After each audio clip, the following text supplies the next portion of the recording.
নমস্কার, সুপ্রভাত। খবর দিনভর নিয়ে আপনাদের সঙ্গে রয়েছে আমি জুনেলা। ভোট ঘোষণার আগেই রাজ্যে কেন্দ্রীয় বাহিনী 2 দফায় মোট 480 কোম্পানি বাহিনী মোতায়েন করা হবে।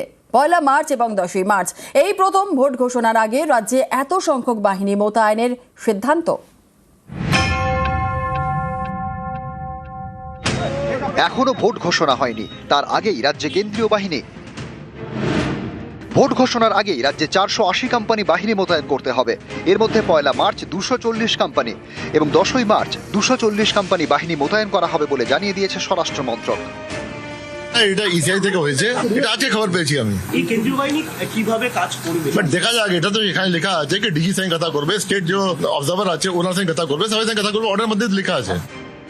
রাজ্যে এসআইআর এর শুনানি শেষ হয়েছে। এই শুনানি চলাকালীন দক্ষিণ 24 পরগনার বাসন্তী এবং মুর্শিদাবাদের ফারাক্কা সহ বেশ কয়েকটি কেন্দ্রে উত্তেজনা ছড়ায়, ভাঙচুর চলে। জানা গিয়েছে কমিশনের আশঙ্কা চূড়ান্ত ভোটার তালিকা প্রকাশের পরে অশান্তি হতে পারে। সেই মতো তারা বেশ কিছু স্পর্শকাতর এলাকা চিহ্নিত করেছে। এই ধরনের স্পর্শকাতর এলাকাতেই ভোট ঘোষণার আগেই মোতায়েন করা হবে কেন্দ্রীয় বাহিনী।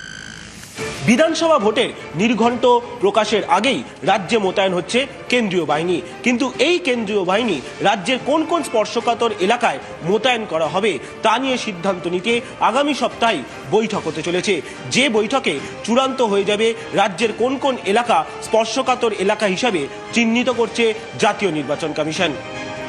26-এ ভোট ঘোষণার আগেই রাজ্যে 480 কোম্পানি কেন্দ্রীয় বাহিনী।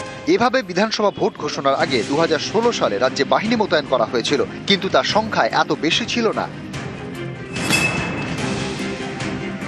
নির্বাচনকে সামনে রেখে যে প্রস্তুতি নেওয়া, সেই প্রস্তুতি নির্বাচন কমিশন নিক।